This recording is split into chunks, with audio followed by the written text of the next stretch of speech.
오늘 저는 여러분과 함께 깨어진 사람이란 제목으로 은혜의 말씀을 나누고자 합니다. 우리가 세상에서 사용하는 모든 물건은 금이 가거나 깨어지면 무용지물이 되고 마는 것입니다. 그러나 하늘나라에서는 하나님이 사람을 사용하실 때 언제나 그 사람이 금이 가고 깨어져야 귀하게 사용이 될 수 있습니다. 하늘나라에서는 깨어지지 않은 사람은 도무지 소용이 없습니다. 그렇기 때문에 하나님이 사용하시려고 하는 사람이나 하나님이 축복해 주시려고 하는 사람은 반드시 깨뜨리십니다. 생활의 여러 가지 풍파를 통해서 역경에 부딪히게 함으로 고난에 처하게 함으로 하나님께서 깨뜨려서 사용하시는 것입니다. 그러므로 우리 하나님이 사용하신 사람들을 우리 역사적으로 살펴보면 하나님 손에서 깨어지지 않은 사람이 없습니다. 아브라함은 믿음의 조상이었지만 장장 25년 동안에 계속적으로 하나님의 손에 의해서 그는 깨어졌었어요. 그 나이 100살이 됐을 때는 완전히 깨어져서 믿음과 순종에 부족함이 없는 사람이 되었었어요. 이삭은 모리아산에서 순식간에 깨어졌었어요. 뭣도 모르고 제사 지내러 아버지와 따라갔다가 자기가 제물이 되어야 되는 것을 알게 되었고, 아버지가 그를 묶어서 제란에 얹어서 칼로서 잡으려고 할 때 그는 벌써 그 마음속에 산산조각으로 깨어졌었습니다. 그래서 이삭은 일생 동안 하나님 앞에 믿음과 순종의 제물의 생활을 했었습니다. 야곱은 20여 년의 나그네 생활 동안 수없이 많이 부딪혀서 상처투성이의 인물이 되었고, 결국에는 그는 환도뼈가 어그러지는 고통 속에서 완전히 깨어지고 믿음과 순종의 사람이 된 것입니다. 요셉같이 깨끗한 청년도 그는 깨어져야만 됐었습니다. 그래서 그는 형제들에게 모함을 당했어요. 종으로 팔렸었습니다. 귀한 가정의 귀동자가 종이 되어가지고서 처참하게 짓밟히고 억울한 누명을 쓰고 감옥에 들어가서 기약 없는 감방 생활을 하면서 그는 깨어졌어요. 가루와 같이 되었어요. 모세 보십시오. 얼마나 이게 양양하고 장대한 청년이었지만 그가 하나님이 사용하려고 할 때 모함을 당하여 추방당하게 되고, 아라비아 광야에서 40년 동안 태양과 바람과 모래떨팜과 양떼들을 친구로 삼아서 세월을 보내면서 그는 버림받은 심정으로 깨어지고 마는 것입니다. 80이 되었을 때는 하나님 앞에 사용되는 지극히 온유하고 순종하는 사람이 되고 말하는 것입니다. 이러므로 우리가 역사를 통해서 보게 될 때 하나님이 사용한 사람들 중에서 깨어지지 않은 사람은 아무도 없습니다. 성경 야고보서 1장 2절로 4절에 보면 이렇게 기록하고 있습니다. 내 형제들아, 너희가 여러 가지 시험을 만나거든 온전히 기쁘게 여기라. 이는 너희 믿음의 시련이 인내를 만들어내는 줄 너희가 알미라.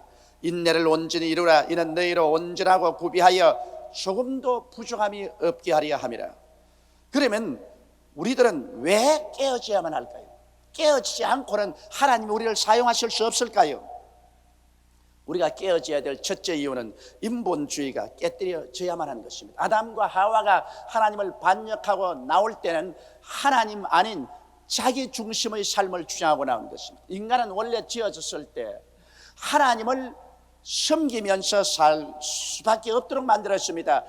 인본주의 아니라 신본주의요, 인간 주체가 아니라 하나님 주체로 살도록 만들어진 것입니다. 그렇기 때문에 사람은 형용컨대 집이라고 말했습니다. 집에는 주인이 들어와 있어야 그 집이 온전하게 되는 것입니다. 사람은 그릇이라고 말했습니다. 그릇은 그 내용물을 담아 놓아야 온전하게 되는 것입니다. 그러므로 사람은 그 자체가 주체가 아닙니다. 하나님을 모셔놓은 집이요, 하나님을 모셔놓은 그릇인 것입니다. 그런데도 불구하고 아담은 잘못되어서 하나님을 반역하고 하나님 중심과 하나님 주체의 삶을 포기하고 자기 중심으로 자기 주체로 살 것을 주장하고 나왔습니다. 그러므로 아담 이후에 이 세상에 사는 모든 사람들은 영적인 생활을 잃어버리고 육체에 살면서 인본주의적이요, 자기 주체 사상을 가지고 삽니다. 이러한 사람이 하나님께 사용함을 받으려면 그 자기 주체 사상이 깨어지고 인본주의가 깨어지고 하나님 앞에 빈 그릇이 되어서 나올 수밖에 없는 것입니다. 그런데 하나님 앞에 깨어지고 빈 그릇이 되기 위해서는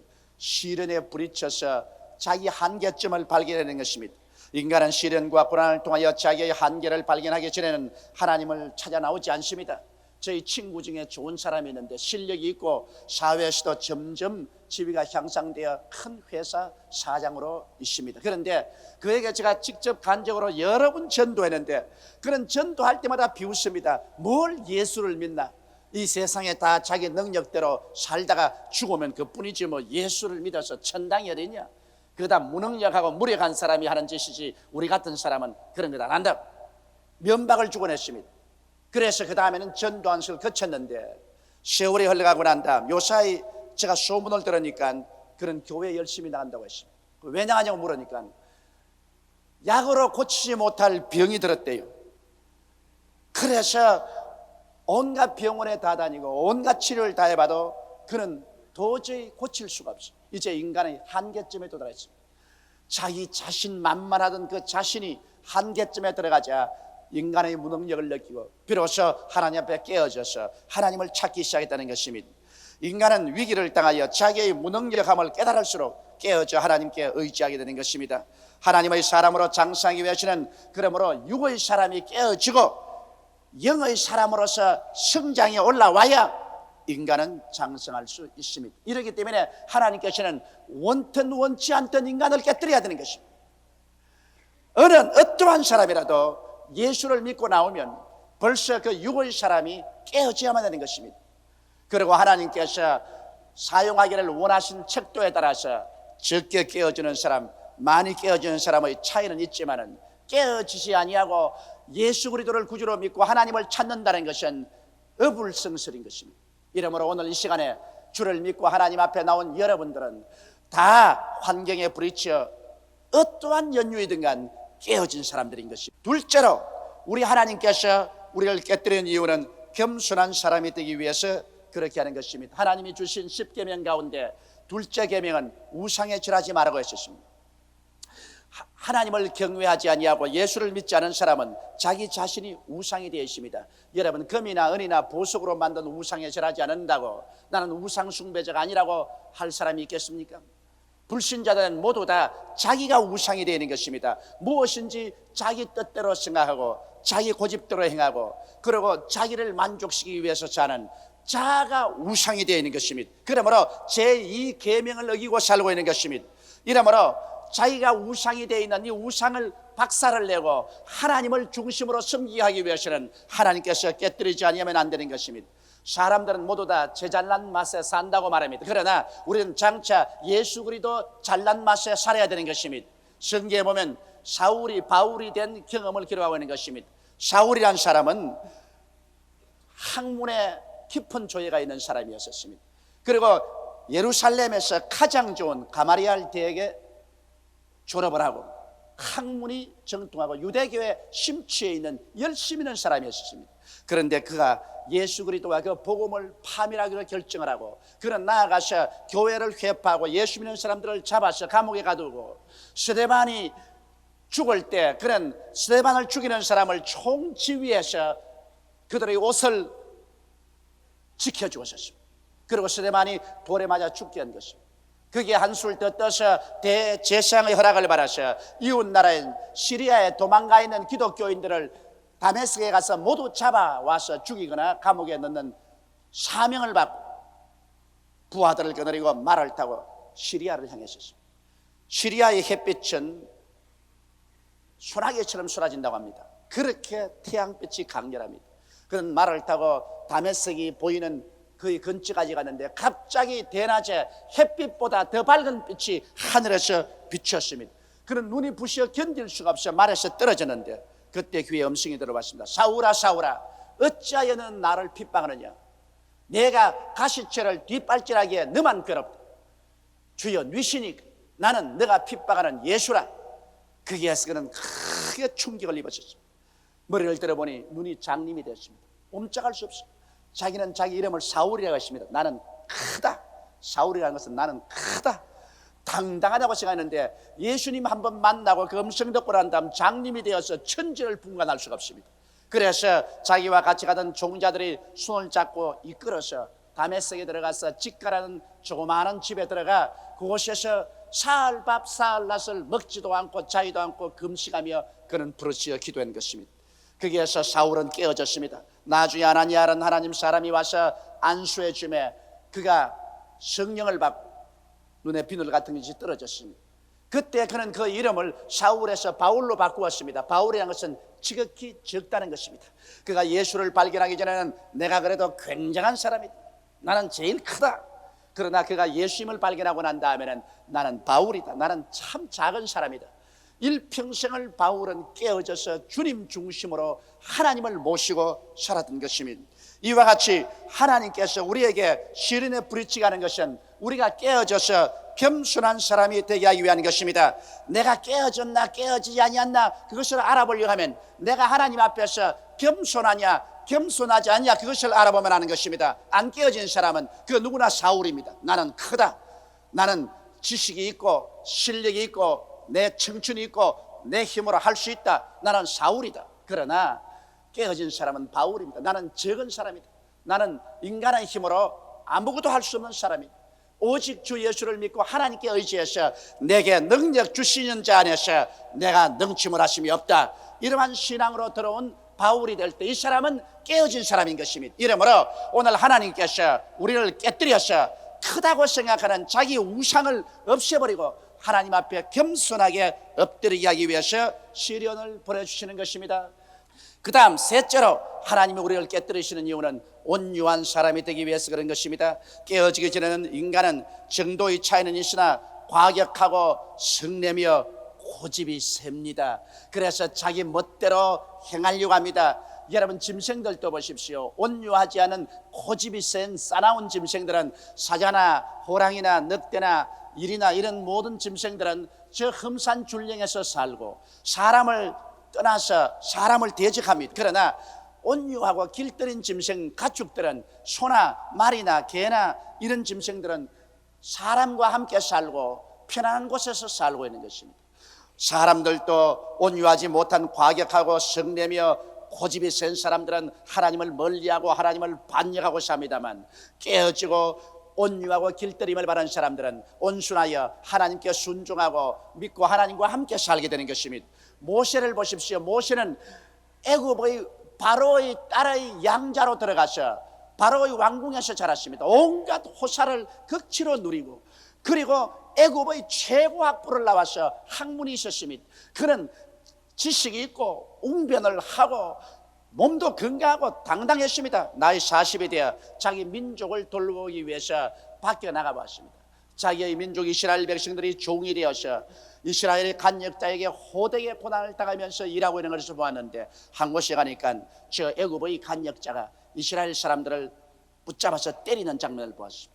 그는 화가 나서 동족이 맞는 것을 볼 수 없다고 해서 그 애굽 사람을 잡아서 쳐서 그 자리에서 죽이고 땅을 파서 묻어버리고 말았습니다. 이스라엘 백성들이 자기를 위대한 지도자로 인정해 줄 줄 알았었습니다. 그런데 그 날 또 나가보니까 이스라엘 사람들이 싸우는지라 가서 말하기를 이 사람들아 외국에 와서 종살이하는 것도 슬픈데 왜 동족끼리 싸우냐니까 그 중 한 사람 말하기를 야 너 어제 애국 사람을 쳐서 죽이더니 오늘 그래 너 날 쳐 죽이느냐.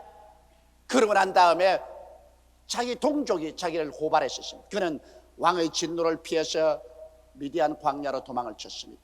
그러고 난 다음 미디안 광야에서 추장인 이드로의 사위가 되어 그 집 딸하고 결혼하고 40년 동안 아무 사람도 알아주지 않고 바람 소리가 천지를 진동하며 모래바람이 일고 태양이 자기라는 곳에 양이나 염소떼를 거느리고 오늘은 이곳에서 내일은 저곳으로 목동생활을 하며 평생을 보내게 된 것입니다.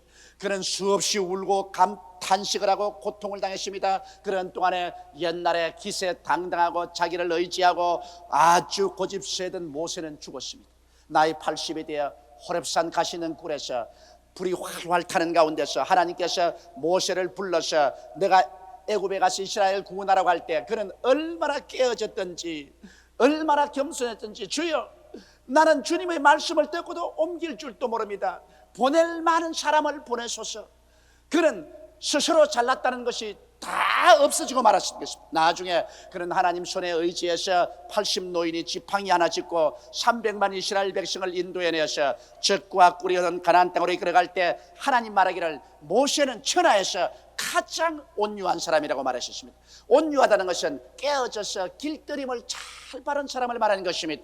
하나님에게 길들임을 잘 바른 따뜻하고 부드러운 심정을 가진 사람이 온유한 사람인 것입니다.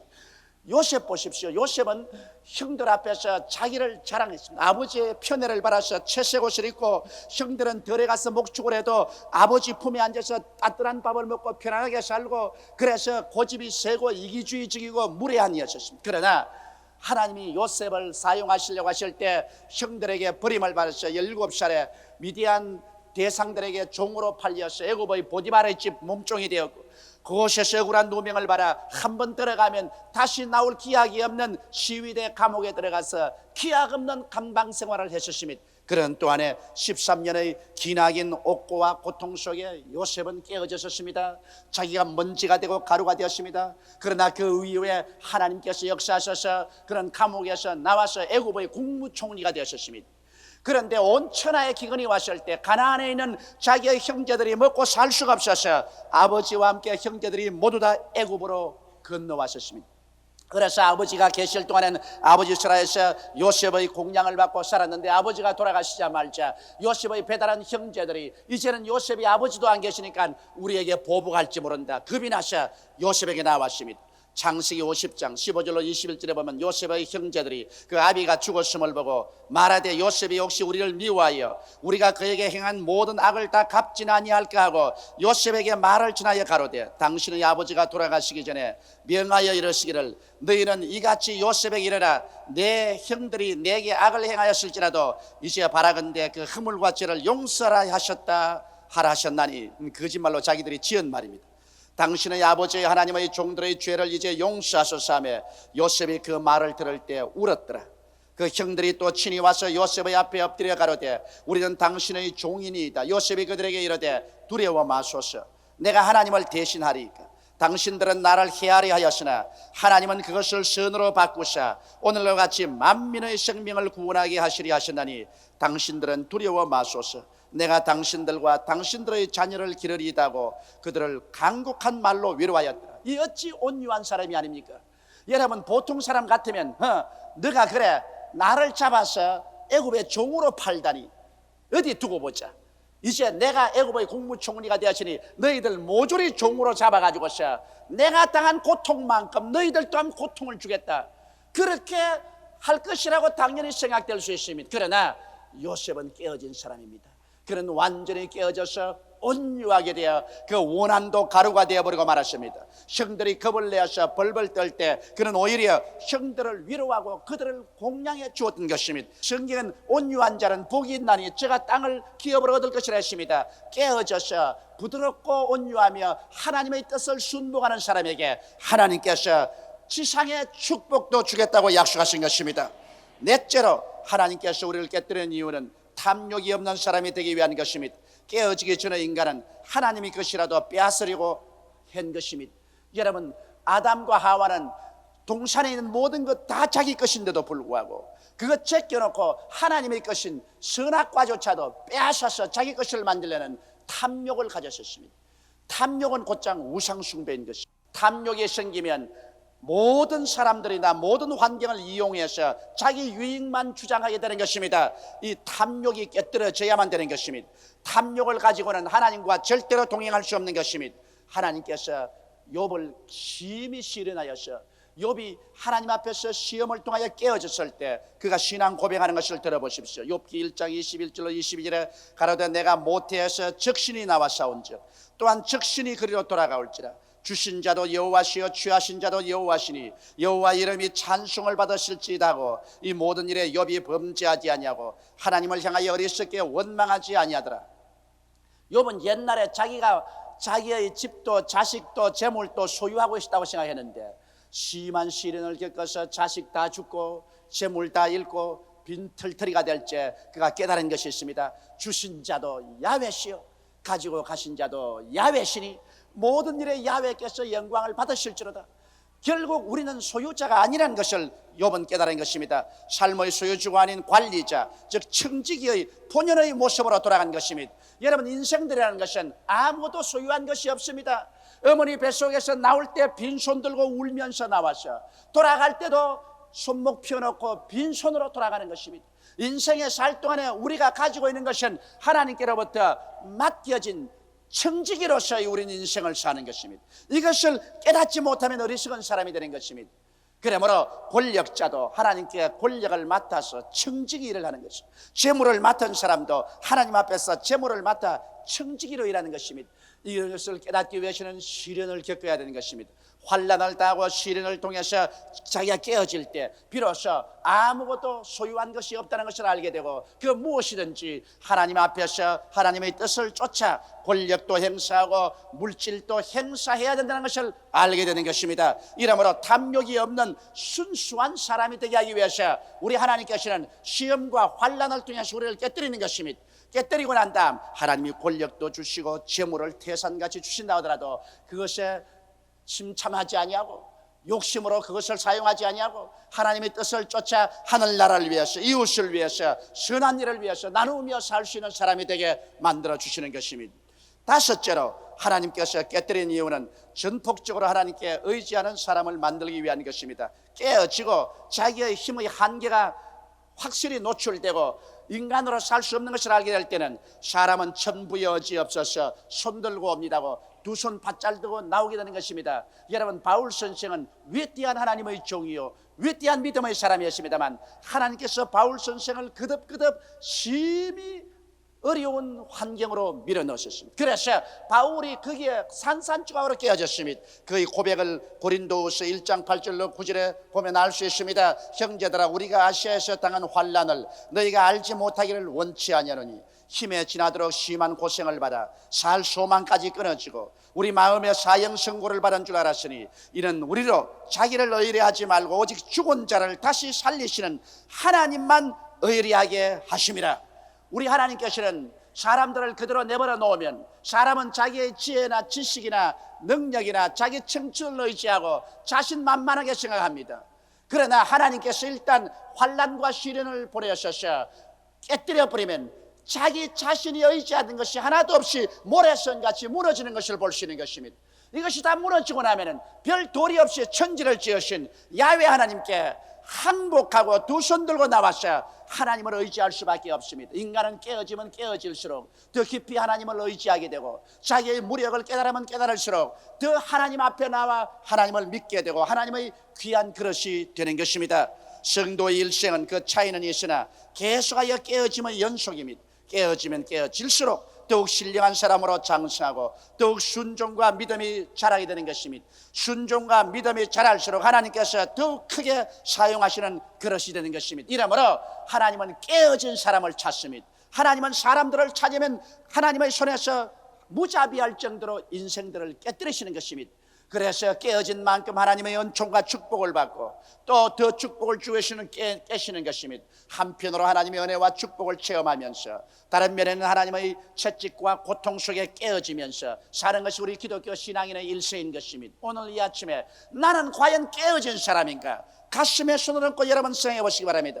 여러분이 깨어진 사람이면 인본주의로 쓰지 않고 신본주의로 쓰며 자기 주체로 살지 않고 하나님 주체로 사는 것을 발견하게 될 것입니다. 자기가 깨어진 사람인 것을 알려면 자기가 하나님 앞에 겸손한가 하는가를 살펴보면 알 것이요 하나님 앞에 온유하여 순복하는가 하는가를 살펴보면 알 것입니다.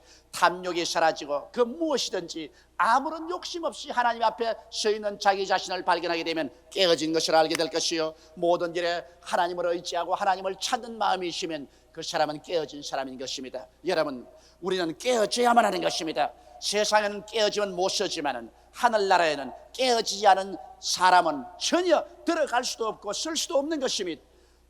천국에 들어가는 제1보로부터 시작해서 벌써 깨어진 사람인 것입니다. 그러나 깊이 들어가면 들어갈수록 깊이 깨어져야만 하는 것입니다.